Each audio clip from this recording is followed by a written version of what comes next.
കർത്താവായ യേശുക്രിസ്തുവിൻ്റെ പരിശുദ്ധമായ നാമത്തിൽ എല്ലാ പ്രിയപ്പെട്ടവർക്കും മോർണിംഗ് ഡ്യൂവിൻ്റെ മറ്റൊരു പ്രഭാത വചന ധ്യാനത്തിലേക്ക് സ്വാഗതം. ഇന്ന് നമുക്ക് ഒരുമിച്ച് ദൈവസ്ഥാനത്തിൽ കടന്നു വരുവാനും ദൈവത്തെ മഹത്വപ്പെടുത്തുവാനും തക്കവണ്ണം കർത്താവ് നമ്മെ സഹായിച്ചല്ലോ. കഴിഞ്ഞ ദിവസങ്ങളൊക്കെ നമ്മൾ ദൈവരാജ്യത്തെക്കുറിച്ച് കർത്താവ് യേശുക്രിസ്തു പറഞ്ഞ വിവിധ ഉപമകളെക്കുറിച്ച് നമുക്ക് ചിന്തിപ്പാനും ധ്യാനിപ്പാനും തക്കവണ്ണം കർത്താവ് നമ്മെ സഹായിച്ചു. നിങ്ങളിൽ പലർക്കും ആ ചിന്തകൾ വളരെ അനുഗ്രഹപ്രദമായി തീർന്നു എന്ന് അറിയുന്നതിൽ വളരെ സന്തോഷമുണ്ട്. തീർച്ചയായിട്ടും ഇന്ന് നമ്മൾ മറ്റൊരു ഉപമയിലേക്ക് കടക്കുവാൻ ആഗ്രഹിക്കുന്നു. മർക്കോസിൻ്റെ സുവിശേഷം 4-ാം അധ്യായം അതിൻ്റെ 26 മുതൽ 29 വരെയുള്ള വേദഭാഗങ്ങളാണ് നമ്മൾ ഇന്നത്തെ ചിന്തയ്ക്കായി വായിപ്പാൻ ആഗ്രഹിക്കുന്നത്. പിന്നെ അവൻ പറഞ്ഞത്, ദൈവരാജ്യം ഒരു മനുഷ്യൻ മണ്ണിൽ വിത്ത് എറിഞ്ഞ ശേഷം രാവും പകലും ഉറങ്ങിയും എഴുന്നേറ്റും ഇരിക്കെ അവൻ അറിയാതെ വിത്ത് മുളച്ചു വരുന്നത് പോലെ ആകുന്നു. ഭൂമി സ്വയമായി മുമ്പേ ഞാറും പിന്നെ കതിരും പിന്നെ കതിരിൽ നിറഞ്ഞ മണിയും ഇങ്ങനെ വിളയുന്നു. ധാന്യം വിളയുമ്പോൾ കൊയ്ത്തായതുകൊണ്ട് അവൻ ഉടനെ അരിവാൾ വയ്ക്കുന്നു. ഈ ഒരു ഉപമ മർക്കോസിൻ്റെ സുവിശേഷത്തിൽ മാത്രമേ നമുക്ക് കാണുവാൻ സാധിക്കുന്നുള്ളൂ. മറ്റ് സുവിശേഷങ്ങളിലൊന്നും ഈ ഒരു ഉപമയില്ല. മർക്കോസ് ആയിരിക്കണം ഈ ഒരു ഉപമ വളരെ ശ്രദ്ധയോടുകൂടെ കേട്ടത്. അതുകൊണ്ടായിരിക്കാം തൻ്റെ സുവിശേഷത്തിൽ ഈ ഒരു ഭാഗം എഴുതിയിരിക്കുന്നത്. വളരെ വ്യക്തമായി യേശു പറയുന്നു, ഒരു മനുഷ്യൻ മണ്ണിൽ വിത്ത് എറിഞ്ഞ ശേഷം രാവും പകലും ഉറങ്ങിയും എഴുന്നേറ്റും ഇരിക്കെ അവൻ അറിയാതെ വിത്ത് മുളച്ചു വരുന്നത് പോലെ ആകുന്നു. നമ്മൾ മുമ്പ് ഒരു ഉപമ കർത്താവ് യേശുക്രിസ്തു വിതക്കാരൻ്റെ ഉപമയെക്കുറിച്ച് പറഞ്ഞത് നമ്മൾ ഓർക്കുമല്ലോ. വിവിധ തരത്തിലുള്ള നിലങ്ങളെക്കുറിച്ച് പറയുമ്പോൾ ഏറ്റവും അവസാനമായി യേശു പറഞ്ഞ ആ വളരെ വ്യക്തമായ നിലം എന്ന് പറയുന്നത് നല്ല നിലമാണ്. നല്ല നിലമെന്ന് പറയുന്നത് മുമ്പേ പറഞ്ഞതുപോലെ പാറസ്ഥലമോ വഴിയോ അതോ മുള്ള് നിറഞ്ഞതായ സ്ഥലമോ അല്ല, മറിച്ച് ഇതെല്ലാം നീക്കം ചെയ്ത് നല്ല നിലമായി തീർന്നത്. ദൈവത്തിൻ്റെ ആ ഇഷ്ടത്തിലേക്ക് നാം ഏൽപ്പിച്ചു കൊടുക്കുമ്പോൾ, ദൈവത്തിൻ്റെ പരിശുദ്ധാത്മാവ് നമ്മുടെ ജീവിതത്തിൽ പ്രവർത്തിക്കുവാൻ നാം അനുവാദം കൊടുക്കുമ്പോൾ, അല്ലെങ്കിൽ ദൈവത്തിൻ്റെ പരിശുദ്ധാത്മാവിൻ്റെ ആ ഗൈഡൻസിന് നാം അനുസരിക്കുമ്പോൾ തീർച്ചയായിട്ടും ദൈവം നമ്മെ നല്ല ഒരു നിലമാക്കുവാനിടയായിത്തീരും. ഏതൊരു കൃഷിക്കാരൻ്റെയും ലക്ഷ്യമെന്ന് പറയുന്നത് നല്ല നിലമാണ്, അഥവാ ഒരുക്കപ്പെട്ട സ്ഥലമാണ്. ദൈവം നമ്മെക്കുറിച്ച് ആഗ്രഹിക്കുന്നു അതാണ്, നമ്മൾ ഓരോരുത്തരും ഒരുക്കപ്പെട്ടതായിട്ട് മാറണം. അതിന് നമ്മൾ എന്താ ചെയ്യേണ്ടത്? ദൈവത്തിൻ്റെ പരിശുദ്ധാത്മാവിന് കീഴ്പ്പെട്ടിരിക്കുക എന്നുള്ളതാണ്. ദൈവത്തിൻ്റെ പരിശുദ്ധാത്മാവിനെക്കുറിച്ച് ദൈവത്തിൻ്റെ വചനം പറയുന്നത് സഭയെ ഒരുക്കുന്ന ശുശ്രൂഷയാണ് ഇന്ന് ഭൂമിയിൽ പരിശുദ്ധാത്മാവ് ചെയ്തുകൊണ്ടിരിക്കുന്നത്. സഭയെ ഒരുക്കുക എന്ന് പറയുമ്പോൾ തന്നെ നമ്മെ ഓരോരുത്തരെയും ഒരുക്കുന്നു എന്നുള്ളതാണ് അതിൻ്റെ അർത്ഥമെന്ന് പറയുന്നത്. ഇവിടെ വളരെ വ്യക്തമായിട്ട് കർത്താവ് യേശു ഈ ഉപമയിൽ ഒരു മനുഷ്യനെക്കുറിച്ച് പറയുന്നു. അവൻ ചെയ്തത് എന്താണ്? അവൻ മണ്ണിൽ വിത്ത് എറിഞ്ഞതിന് ശേഷം എന്ന് പറയുന്നത് വിത്ത് വിതച്ചതിന് ശേഷം രാവും പകലും ഉറങ്ങിയും എഴുന്നേറ്റുമിരിക്കെ അവൻ അറിയാതെ വിത്ത് മുളച്ചു വരുന്നത് പോലെയാകുന്നു. അതായത് കർത്താവ് യേശുക്രിസ്തു പറയുന്നത്, ഈ മനുഷ്യൻ വിത്ത് വിതച്ച ശേഷം അവൻ ദൈവത്തിൽ ആശ്രയിക്കുന്നു. അപ്പോസ്തലനായ പൗലോസ് കൊരിന്ത്യർക്ക് എഴുതിയ 1-ാം ലേഖനത്തിൽ അതിൻ്റെ 3-ാം അധ്യായം 6 മുതൽ 7 വരെയുള്ള വേദഭാഗങ്ങൾ നാം വായിക്കുമ്പോൾ പൗലോസ് പറയുന്നുണ്ട്, ഞാൻ നട്ടു, അപ്പൊല്ലോസ് നനച്ചു, ദൈവമത്രേ വളരുമാറാക്കിയത്. ആകയാൽ വളരുമാറാക്കുന്ന ദൈവമല്ലാതെ നടന്നവനും നനയ്ക്കുന്നവനും ഏതുമില്ല. ഈ മനുഷ്യൻ നടുന്നവനാ, അഥവാ വിതയ്ക്കുന്നവനാ. അതേപോലെ തന്നെ ഈ ഒരു വിത്തിനെ മെയിൻറ്റെയിൻ ചെയ്യുന്നവനാണ്, അതായത് അതിന് നനവ് വേണ്ട സമയത്ത് കൊടുക്കുന്നവനാണ്. പക്ഷേ ഒരു യാഥാർത്ഥ്യം ഈ ഒരു കൃഷിക്കാരനറിയാം, ദൈവമാണ് വളരുമാറാക്കുന്നത്. ഇന്ന് ഭൂമിയിലുള്ള ഏത് ധാന്യങ്ങളെടുത്ത് നോക്കിക്കേ, ഇതെല്ലാം തന്നെ ദൈവമാണ് വളരുമാറാക്കുന്നത്. ഈ മണ്ണിന് വേണ്ടതായ പോഷക ഗുണങ്ങൾ, അതിനുള്ള സാഹചര്യങ്ങൾ, ഇതെല്ലാം ദൈവം ഒരുക്കിയിട്ടുണ്ട്. അതുകൊണ്ട് ഇവൻ വിത്ത് വിതച്ചു, ഇവൻ ഉറങ്ങിയും എഴുന്നേറ്റും ഇരുന്നു എന്ന് പറഞ്ഞാൽ തൻ്റെ പ്രതിദിന ജോലികളെയാണ് കാണിക്കുന്നത്. എന്നാൽ അവൻ അറിയാതെ ഈ വിത്ത് മുളച്ചു വന്നു. ഇത് ദൈവരാജ്യത്തെ കാണിക്കുന്നു എന്നാണ് ഇവിടെ യേശു പറയുന്നത്.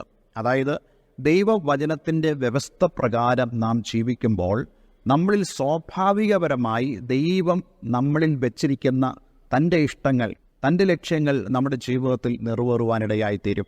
എന്നിട്ട് 28-ാമത്തെ വാക്യത്തിൽ നമ്മളിങ്ങനെ വായിക്കുന്നു, ഭൂമി സ്വയമായി മുമ്പേ ഞാറും പിന്നെ കതിരും പിന്നെ കതിർ നിറഞ്ഞ മണിയും ഇങ്ങനെ വിളയുന്നു. നോക്കിക്കേ, ഇത് സ്വാഭാവികതയാണ്. ഒരു സസ്യത്തിൻ്റെ ഒരു പ്രോസസ്സിനെ കുറിച്ചാണ് ഇവിടെ സംസാരിക്കുന്നത്. ദൈവരാജ്യത്തിലും ഇതുപോലാണ്. നാം ദൈവഹിതത്തിന്, ദൈവത്തിന് ഇഷ്ടത്തിന് നമ്മെ ഏൽപ്പിച്ച് ദൈവമുമ്പാകെ നാം സമർപ്പിച്ച് കഴിയുമ്പോൾ നമ്മളിൽ സംഭവിക്കേണ്ട സ്വാഭാവികപരമായ കാര്യങ്ങളെ ദൈവം നമ്മളിൽ സംഭവിക്കുവാൻ അനുവദിച്ചു കൊടുക്കും. പലപ്പോഴും പല ആളുകളും വളരെ കൺസേൺഡ് ആകാറുണ്ട്. ദൈവം നമ്മെക്കുറിച്ച് ആഗ്രഹിക്കുന്നത് നാം ദൈവത്തിൽ ഒരു കാര്യം വെച്ച് കഴിഞ്ഞാൽ, ദൈവത്തിൽ നമ്മൾ പ്രത്യാശ വെച്ച് കഴിഞ്ഞാൽ, ദൈവത്തിൻ്റെ വാഗ്ദത്തങ്ങളിൽ നമ്മൾ ആശ്രയിച്ച് കഴിഞ്ഞാൽ നമ്മൾ ഒന്നുകൊണ്ടും ഭയപ്പെടേണ്ട കാര്യമില്ല, ഒന്നുകൊണ്ടും നമ്മൾ അസ്വസ്ഥരാകേണ്ട കാര്യമില്ല. കാരണം ദൈവമാണ് പ്രവർത്തിക്കുന്നത്. മറ്റൊരു വാക്യത്തിൽ നമുക്ക് കാണുവാൻ കഴിയുന്നുണ്ട്, ഇച്ഛിക്കുക എന്നും പ്രവർത്തിക്കുക എന്നുള്ളതും ദൈവമത്രേ തിരികതമുണ്ടായി നമ്മളിൽ പ്രവർത്തിക്കുന്നത്. അതുകൊണ്ട് ഓടുന്നവനാലല്ല, നമ്മൾ എന്തെങ്കിലുമൊക്കെ ചെയ്തുകൊണ്ടല്ല ദൈവം നമ്മളിൽ എന്തെങ്കിലും ചെയ്യുന്നത്, മറിച്ച് നാം ദൈവത്തിൽ ആശ്രയിക്കുന്നുകൊണ്ട്, ദൈവഹിതപ്രകാരം നാം ജീവിക്കുന്നതുകൊണ്ട്, ദൈവത്തിന് ഇഷ്ടപ്രകാരം നാം മുമ്പോട്ട് പോകുന്നതുകൊണ്ട് ദൈവം നമ്മളിൽ സ്വാഭാവികപരമായിട്ടുള്ള പ്രവൃത്തി ചെയ്യും. ഞാൻ എപ്പോഴും അത് വിശ്വസിക്കുന്ന ഒരാളാണ്. ദൈവം ഒരിക്കലും മനുഷ്യൻ്റെ സ്വാഭാവികതയിൽ നിന്നും അവൻ മാറി നിൽക്കുവാൻ ദൈവം ആഗ്രഹിക്കുന്നില്ല. എല്ലാം തന്നെ നാച്ചുറലായിട്ട് സംഭവിപ്പാൻ ദൈവം ഇടയാക്കി തീർക്കും. ചില സമയങ്ങളിലൊക്കെ നമ്മൾ വളരെ വലിയ അത്ഭുതങ്ങൾ ആഗ്രഹിക്കാറുണ്ട്. ദൈവമേ, ഒരു അത്ഭുതം ചെയ്യണം, എനിക്ക് കഷ്ടപ്പെടാൻ വയ്യ, എനിക്ക് നോക്കിയിരിക്കാൻ വയ്യ, നീ അത്ഭുതം ചെയ്യണം. പക്ഷേ ദൈവം നമ്മളോട് പറയുന്നതായ ആ പ്രോസസ്സിലൂടെ നമ്മൾ കടന്നുപോയേ മതിയാവുകയുള്ളൂ. അതുകൊണ്ടാണ് ദൈവത്തിൻ്റെ വചനം വളരെ വ്യക്തമായി പറയുന്നത്, നാം ദൈവത്തിൽ പൂർണ്ണമായും ആശ്രയിക്കണം എന്നുള്ളത്. 29-ാമത്തെ വാക്യം നമ്മളിങ്ങനെ വായിക്കുന്നു, ധാന്യം വിളയുമ്പോൾ കൊയ്ത്തായതുകൊണ്ട് അവൻ ഉടനെ അരിവാൾ വയ്ക്കുന്നു. ഇത് ഒരു കൃഷിക്കാരൻ്റെ കാര്യമാണ് യേശു പറയുന്നതെങ്കിലും അവിടെ ദൈവരാജ്യത്തിൻ്റെ ഒരു ഉപമയാണ് നമുക്ക് കാണുവാൻ കഴിയുന്നത്. ഈ കതിരിൽ നിറഞ്ഞ മണി കണ്ടു കഴിയുമ്പോൾ ഈ കൃഷിക്കാരൻ ഉടനെ ചിന്തിക്കുന്നെന്താ, യെസ്, കൊയ്ത്തായി, ഞാൻ കൊയ്ത്തിന് തയ്യാറെടുക്കുകയാണ് എന്ന് പറയുന്ന പോലെ ദൈവരാജ്യത്തിലും ദൈവം ചെയ്യാൻ ആഗ്രഹിക്കുന്ന കാര്യം, രാജ്യത്തിൽ സുവിശേഷം മുഴുവനും ലോകത്തിൽ പ്രസംഗിക്കപ്പെട്ട് കഴിയുമ്പോൾ അവസാനം വരുമെന്നാണ് കർത്താവ് യേശുക്രിസ്തു പറഞ്ഞതെങ്കിൽ ദൈവം നോക്കുന്നത് ഫലമാണ്. സുവിശേഷം പ്രസംഗിച്ചോ എന്ന് ദൈവം നോക്കുന്നു. ഇതുവരെയും കർത്താവിൻ്റെ വരവ് സംഭവിച്ചിട്ടില്ല എന്നുള്ളത് സൂചിപ്പിക്കുന്നത് സുവിശേഷം ലോകമെമ്പാട് പ്രസംഗിക്കപ്പെട്ടിട്ടില്ല എന്ന് മാത്രമല്ല, ദൈവം നമ്മളുടെ വ്യക്തിപരമായ ജീവിതത്തിലും ഫലം തിരയുന്നുണ്ട്. അങ്ങനെ ഫലം ഉണ്ടായി കഴിയുമ്പോൾ ഇവിടെ കർത്താവ് യേശുക്രിസ്തു സംസാരിക്കുമ്പോൾ ഒരു ഗോതമ്പ് പാടത്തിനെ ലക്ഷ്യമാക്കിയാണ് സംസാരിക്കുന്നത്. അവിടെ ചെന്ന് ഓരോരോ മണികളായി നമ്മൾ പറിക്കുകയില്ല, മറിച്ച് എല്ലാ സസ്യങ്ങളെയും നമ്മൾ അരിവാൾ കൊണ്ട് കൊയ്തെടുക്കുകയാണ് ചെയ്യുന്നത്. എന്ന് പറയുന്നത് പോലെ ലോകത്തിലുള്ള സകലമാന ആളുകളെയും ദൈവം കൊയ്തെടുക്കുന്നതായ ഒരു സമയം വരുന്നുണ്ട്. അതാണ് ഈ മഹാകൊയ്ത്ത് എന്ന് പറയുന്നത്. വിശുദ്ധ വേദപുസ്തകത്തിൽ അതിനുള്ള ധാരാളം റെഫറൻസുകൾ നമുക്ക് കാണുവാൻ കഴിയും. നമ്മൾ തന്നെ കഴിഞ്ഞൊരു ഉപമയിൽ ഇതിനെക്കുറിച്ച് സംസാരിച്ചിട്ടുണ്ടായിരുന്നല്ലോ. ദൂതന്മാരാണ് കൊയ്ത്തുകാരെന്ന് പറയുന്നത്. വെളിപ്പാട് പുസ്തകത്തിൽ നമ്മൾ കാണുന്നുണ്ട്, കൊയ്ത്തിൻ്റെ സമയമായി എന്ന് പറഞ്ഞ് ദൂതന്മാർ കൊയ്ത്തിന് വേണ്ടി തയ്യാറെടുക്കുന്നതായ ഭാവി കാലത്ത് സംഭവിക്കാൻ പോകുന്ന കാര്യത്തെക്കുറിച്ച്.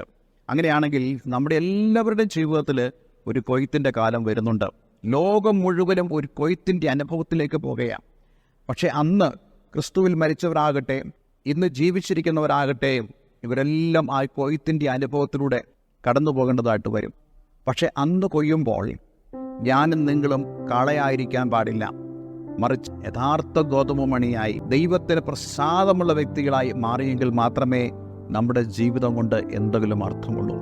ഇന്നെന്നെ കേൾക്കുന്ന ആരെങ്കിലും അപ്രകാരമുള്ള അനുഭവത്തിലേക്ക് കടന്നു വന്നിട്ടില്ലെങ്കിൽ നിങ്ങളെല്ലാവരും ആ ഒരു അനുഭവത്തിലേക്ക് കടന്നു വരുവാൻ ഞാൻ നിങ്ങളെ ഇന്ന് ഈ ദിവസം ആഹ്വാനം ചെയ്യുകയാണ്. അത് ഈ ഭൂമിയിൽ നാം ജീവിക്കുമ്പോൾ ദൈവത്തിന് ഇഷ്ടപ്രകാരം നമ്മെ തന്നെ ദൈവത്തിന് സമർപ്പിച്ചുകൊണ്ട്, അതേ ദൈവത്തിൻ്റെ ആ സ്വാഭാവികതയ്ക്ക് നാം ഏൽപ്പിച്ചു കൊടുത്തുകൊണ്ട് ദൈവത്തിൻ്റെ പരിശുദ്ധാത്മാവിലുള്ള ആ ഒരുക്കം നമ്മുടെ ജീവിതത്തിൽ സംഭവിക്കട്ടെ എന്ന് ഞാൻ ആഗ്രഹിക്കുന്നു, പ്രാർത്ഥിക്കുന്നു. ഒരു നിമിഷം നമുക്ക് പ്രാർത്ഥിക്കാം. സ്വർഗപിതാവേ എന്ന് ഞങ്ങളെ കേൾപ്പിച്ച ഈ അനുഗ്രഹിക്കപ്പെട്ട വചനത്തിനായി സ്തോത്രം. ഒരു കൊയ്ത്തു വരുന്നുണ്ട് എന്നും ദൈവരാജ്യം എപ്രകാരമായിരിക്കുന്നു എന്നും ഞങ്ങൾക്ക് കേൾക്കുവാൻ തക്കവണ്ണം ഇടയായി തീർന്നതായി ഞങ്ങൾ അങ്ങേക്ക് നന്ദി പറയുന്നു. ദൈവമേ, ഈ വചനം കേട്ട ഏവരെ ഞാൻ യേശുവിൻ്റെ നാമത്തിൽ അനുഗ്രഹിക്കുന്നു. ആരെങ്കിലും ദൈവഹിത പ്രകാരം ജീവിക്കാതെ, ദൈവവചനത്തിനനുസരിച്ച് ജീവിക്കാതെ ആയിരിക്കുന്നെങ്കിൽ അവരെല്ലാവരും ഇന്ന് ഈ വചനം കേൾക്കുമ്പോൾ വചനത്തിനു മുമ്പാകെ പൂർണ്ണ സമർപ്പണമുള്ളവരായി തീരുവാൻ നീ അവരെ സഹായിക്കണമേ. പ്രാർത്ഥന കേട്ടതിനായി നന്ദി, യേശുവിൻ നാമത്തിൽ തന്നെ. ആമേൻ, ആമേൻ. ഇന്നത്തെ വചനം നിങ്ങളുടെ ജീവിതത്തിൽ അനുഗ്രഹപ്രദമായി തീർന്നു എന്ന് ഞാൻ വിശ്വസിക്കുന്നു. ഈ സ്ക്രീനിൽ കാണുന്ന ഫോൺ നമ്പറുകളിൽ ഞങ്ങളെ ദയവായി വിളിക്കുക. എല്ലാവരും ദൈവം അനുഗ്രഹിക്കട്ടെ. ഞങ്ങൾ നിങ്ങൾക്ക് വേണ്ടി പ്രാർത്ഥിക്കുന്നു. God bless you all. Have A nice day.